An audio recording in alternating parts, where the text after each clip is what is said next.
위에서 배웠던 것처럼 저희는 강제집행 신청에 대한 결정문까지는 받았습니다.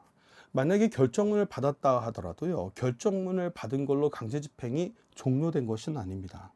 강제집행에 대해서 신청할 수 있는 서류가 완비되어졌다. 집행권원을 갖고요, 저희는 집행권원인 결정문을 갖고 이렇게 강제집행 신청을 하면 됩니다. 이 강제집행 신청에 의해서 진행이 되어지는데 제가 1번, 2번, 3번, 4번 이렇게 5번 표시를 좀 해놨습니다. 이 강제집행 서류는요, 여러분들 이렇게 보시면 되고 법원에 비치되어진 서류라는 것을 기억하시면 됩니다.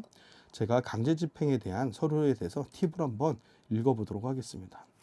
1번에 보시면요, 강제집행 신청서에 낙찰자로서 신청서에는 뭐라고 표시가 되어 있냐면 채권자라고 되어 있습니다. 저는 집행권한을 갖고 있는 권리자로서 여기에서 채권자로서 권리 행사를 하는 겁니다. 그래서 채권자에 기재하시면 됩니다. 채권자의 권리 행사에 대해서 이의는 할 수 있어요, 법원에.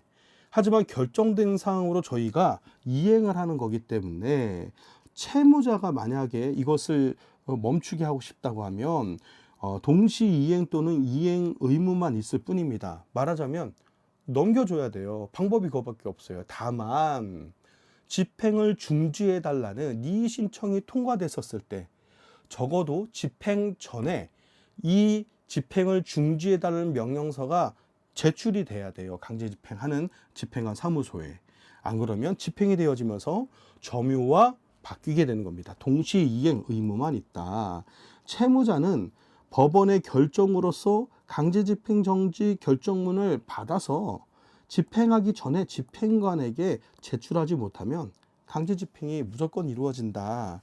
이것을 기억하시면 됩니다. 3번은요, 집행한 목적물의 주소를 기재하고 4번은 부동산 인도명령에 대해서 체크를 하게 됩니다. 5번은요, 부동산 점유이전 금지 가처분에 대한 집행을 신청할 때 기재합니다. 저희가 위에서 점유이전 금지 가처분 배울 때 배우셨죠? 그때 점유이전 금지 가처분도 계고를 하기 위해서 강제집행 신청을 할 때 5번에다 체크를 한다. 기억하시기 바랍니다. 인도명령의 결정문이 강제집행의 집행권원이 된다라는 겁니다. 여러분들 계속 반복해서 배우고 있죠. 강제집행 신청에서는 집행을 저희가 신청했죠. 신청인이 채권자가 돼요. 채무자는 점유자 또는 임차인입니다. 혹은 전소유자죠. 인도명령은 채무자에 대해서 인도명령 결정이 되는 것이기 때문에 집행관 사무소에 비치된 강제집행 신청서로 기재하면 집행권원과 기타 등등 서류를 준비하시면 바로 집행이 가능하게 되어 있습니다. 이렇게 신청하시면 됩니다. 법원의 모든 진행에는 인지대와 송달료가 이렇게 지불되게 되어져 있어요. 저희는 인지대와 송달료를 제출해서 강제집행 신청을 하게 됩니다. 강제집행은 집행관이 발행하는 예납비용을 내시면 되는데요. 이렇게 예납비용을 처리하면 강제집행 절차가 진행하게 되어집니다. 이것도 하나의 강제집행, 강제경매와 똑같은 거기 때문에요.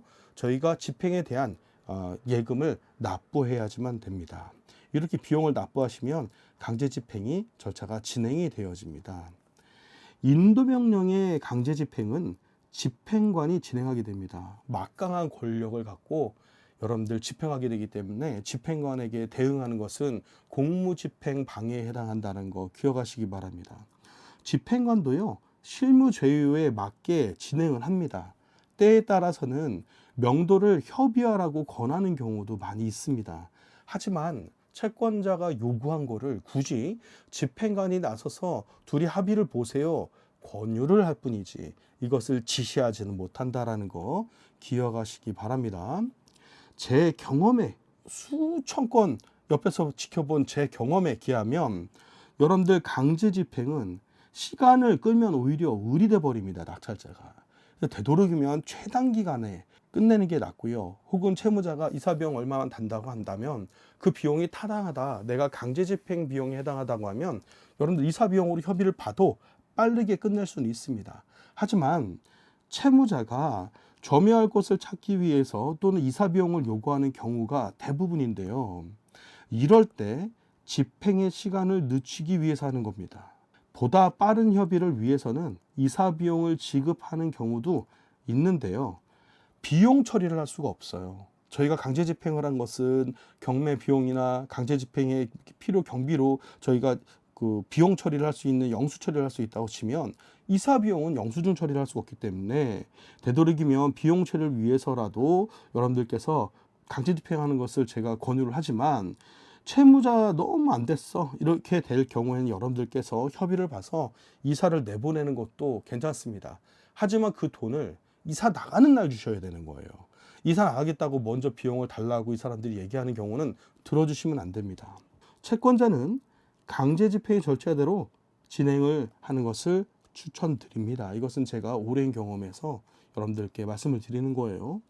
강제 집행을 할 때 자신이 없다면 경매는 시작하시면 안 됩니다. 결국은요, 강제 집행이 결과적으로는 가장 마지막 집행이기 때문에 경매를 입찰본다는 것은 저희가 강제 집행을 한다는 그런 의미를 갖고 있다 보시면 됩니다.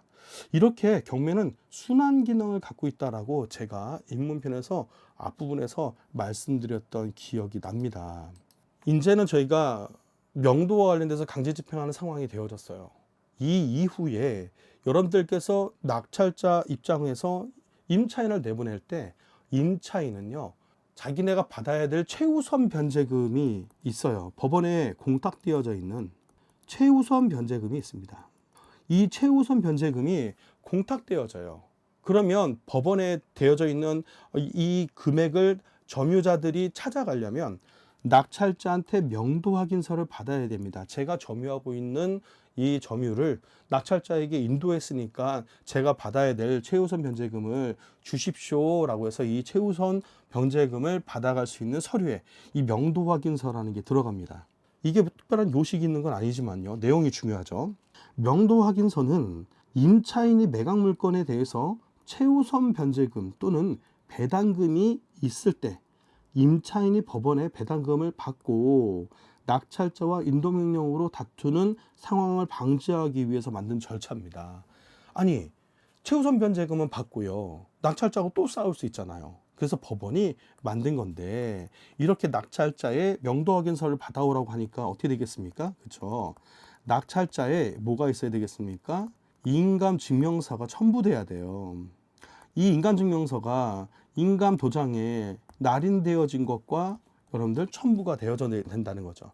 이렇게 명도 확인서가 법원에다 제출해야지만 혼선을 미연에 방지할 수 있다. 법원에서 최우선 변제금 내주고 낙찰자는 낙찰자들끼리 싸우고 이런 일이 벌어지지 않도록 만든 거죠. 임차인은 배당금을 받기 위해서 낙찰자에게 반드시 명도 확인서를 받아야지만 됩니다. 이거 법원에 제출해야 되거든요. 가끔요, 악의적으로 서로 싸우다 보니까 강제 집행을 하고 명도 확인서를 안 써주는 경우가 있어요. 이렇게 강제 집행을 당했다라는 확인서를 가지고 임차인은 법원에다가 제출해서 나 강제 집행 당했다라는 것을 입증하기 위한 여러 가지 서류를 제출하면 최우선 변제금은 나중에 내어줍니다. 보통 이런 경우는요, 각 지역의 통반장들이 주소가 변경되어졌고 명도가 되어졌다라는 명도 확인서를 써줍니다. 통반장들이. 이 사람들이 써주는 확인서로도 법원에서 배당금은 받을 수 있습니다. 그러니까 이렇게 서로 싸우게 되면 결과적으로는요, 누가 더 손해예요? 그렇죠? 임차인, 점유자가 손해라는 걸 반드시 알아야지만 됩니다. 이 경매 당하다 보면 임차인들이 명도 당하면서 자기네들이 억울하다는 얘기는 많이 하지만 실질적으로 보면 억울하지 않은 사람들도 상당히 많다라는 거 여러분들 기억하시기 바랍니다.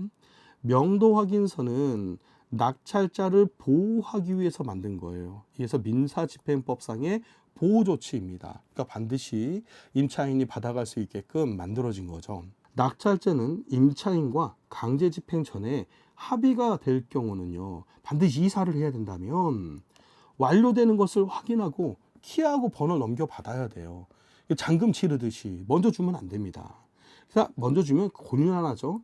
악의적으로 점유자는요, 합의를 유도하고 시간을 벌기 위해서 이사 비용과 계약금을 받는 사람들도 있어요. 그래 놓고선 자기 이사 못 나간다. 버티는 사람도 있습니다.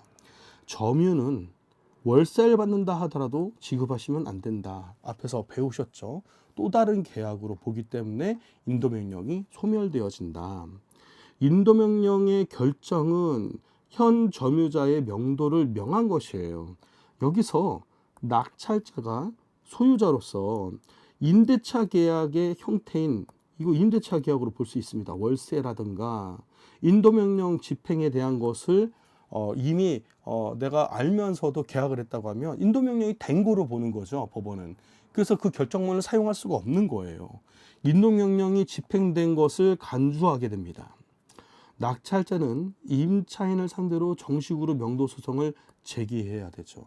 만약에 내가 인도명령이 집행이 됐는데 또 안 나가, 그러면 또 명도소송을 해야 되는 것처럼 그와 동일한 순서를 가져가야 된다라는 거예요. 인도명령 집행은 반드시 결과를 내셔야지만 됩니다. 여기에 계약은 구두로해서 지불이 되어진다라고 하면 여러분들 성사가 되어집니다. 성립이 되어진 거죠. 그러니까 반드시 여러분들이 이걸 하시면 안 된다라는 거죠. 인도명령은 잔금을 완납하고 6개월 이내에 접수해야지만 됩니다. 접수하는 날이 딱 6개월 아니어야지만 돼요. 결정이 있고 집행은 10년이지만 특별한 사정이 있지 않는 한 이것은 최단 시간 안에 집행하라는 법원의 약식명령인 거예요. 여러분들이 오랜 시간 놔둬버리면 묵인하는 형태가 되어버릴 수도 있기 때문에 여러분들 반드시 기억하시기 바랍니다. 명도 확인서는 특별한 형식이나 요식이 없습니다. 자, 그럼 명도 확인서를 제가 팁으로 한번 간단하게 한번 작성해 봤는데요. 명도 확인서 사건 번호 이렇게 넣고요. 여기다가 점유자, 현재 당하는 당사자죠. 여기를 이름이라고 해도 되고요. 여기다가 채무자라고 해도 됩니다. 현재 점유하고 그리고 이 부동산의 목적 주소를 기재하시면 됩니다. 위 사건 임차인은 임차보증금에 따른 배당금을 받기 위해서 매수인에게 목적 부동산을 명도하였음을 확인합니다 라고 했는데 첨부하는 내용을 보니까요, 되게 중요하죠. 매수인의 명도 확인서용 인감증명서, 이렇게 명도 확인용이라는 내용이 반드시 들어가야 된다라는 거죠. 이렇게, 그리고 마지막으로 언제년 월해에서 작성하시고 매수인이라고 쓰셔도 되고요. 여기다가 뭡니까? 채권자라고 쓰셔도 되는 거죠. 이렇게 해서 여러분들이 이렇게 기재를 하시면요 됩니다. 이 뒤에 내용은요 쓰지 않으셔도 되고요. 여기까지는 작성하셔도 된다라는 거 기억하시길 바랍니다. 지금까지 여러분들 인도명령에 대해서 인도명령 신청하는 방법, 그리고 인도명령 신청한 거를 강제 집행하고 강제 집행하면서 명도 확인서까지 받는 일련의 모든 절차를 이제 이행하셨어요. 제가 여러분들한테 강의하고자 한 이 책의 내용은 여기까지입니다. 그렇다면 다음 시간 챕터에는 뭐냐면 한 번에 쭉 내용을 훑어보도록 하겠습니다.